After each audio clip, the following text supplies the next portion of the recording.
నువ్వు నా కంటికి పెళ్లి కూతురులాగే కనిపిస్తున్నా. నాకు ఇంకా జ్ఞాపకం ఉంది, నేను తాళి కడుతూ చిలిపిగా చూశాను.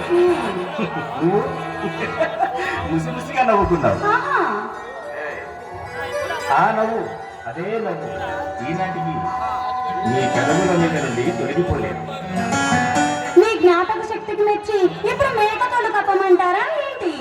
నీ తెలివి సంతరించాను కానీ జానకి, నీ కళ్ళల్లో చెలిపిదనం, నీ నవ్వులోని తీయదనం, నీ మనసులోని మంచితనం, మర్చిపోదామన్నా మర్చిపోలేని నీ మధుర సుందర రూపం అనుక్షణం నన్ను పిచ్చివాణ్ణి చేస్తున్నాయి. నిజంగా నీలాంటి గుణవతి రూపవతి నా భార్య దొరకడం నా అదృష్టం జానకి, నా అదృష్టం. అదృష్టం మీది కాదండి. ఎంతో ప్రేమను చూపించి నన్నే మీరు ఎంతో ఆశగా చూస్తున్నా మీరు దొరకటం నిజంగా నా అదృష్టం అండి. జానకి, యవ్వనంలో ఉన్న ప్రతి ఆడపిల్ల కోరుకున్నది ఏమిటో తెలుసా? తన భర్త అందగాడై ఉండాలి. కానీ మగవాడు కోరుకునేది రెండు వరాలు. ఒకటి నీలాంటి అందమైన భార్య, రెండు చందమామ లాంటి పిల్లలు. చాలే ఊరుకోండి. జానకి, మన పెళ్లి రోజు ప్రెజెంటేషన్ గా నీ కోసం ఏం తీసుకొచ్చారో తెలుసా? ఏం తీసుకొచ్చారండి? చెప్తారా? చెప్పండి. చెప్తాను కానీ నీకు చూపించను. నీ మనసు కన్నా తెల్లని మల్లెపూలు. మల్లెపూలా? ఏమి? ఇస్తా.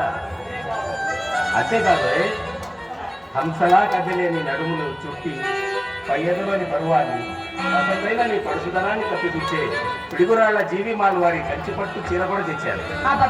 ఏది ఇవ్వండి. మొదలుపెట్టావా?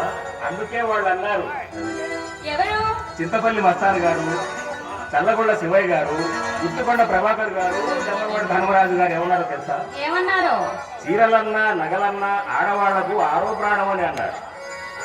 నాకేం ఆశ లేదులే, నీ పూలు మీ దగ్గర పెట్టుకోండి. అయ్యే బాబోయ్, అలకే అలకలో కూడా ఎంతో అందం ఉందో తెలుసా? ఇదిగో, హలో, వెనకటికి సత్యభామ కూడా నీలాగే అడిగేదట. అయితే ఇప్పుడు మీరు శ్రీకృష్ణుల వారన్నమాట. అపచారం. విశ్వవిఖ్యాత నటనా సార్వభౌమ పద్మశ్రీ డాక్టర్ నందమూరి తారక రామారావు గారి పాటలు నన్ను శ్రీకృష్ణుడు అంటావా? తప్పు కదూ. చాలా ఊరుకోండి. కబుర్లు చెప్పుకుంటూ కూర్చుంటే కడుపు నిండదు. భోజనం చేతులు పదండి. ఆలస్యం చేస్తే ఈ మల్లెలకు కోపం వస్తుంది. జానకి, సౌందర్యాన్నంతా నీలోని గుర్చుకొని బాపు తీసిన బొమ్మల రవివర్మ చిత్రించిన ప్రేమమూర్తిలా ఉన్న నిన్ను చూస్తుంటే ఆకలి తప్పులే వేయలేదు. చాలండి, పొగిడితే కరిగిపోతానంటున్నారా? ఇది పొగడతలు కావద్దండి. మర్చిపోయాను, సారీ. అర్ధాంగి అంటే అర్థం అవుతుంది నీకు తెలుసా? చెప్పండి. నాలోని సగభాగం సగం దేహం నువ్వు అని దాని అర్థం. అర్ధనారీశ్వరా, ఇక ఆపుతారా మీ గోళ? జానకి, నవ్వుతున్నా నువ్వు పెట్టుకున్న ఈ మల్లెపూలు పొల్లు అంటుంటే నా గుండెలో గుచ్చుతున్నాయి జానకి.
Thank you.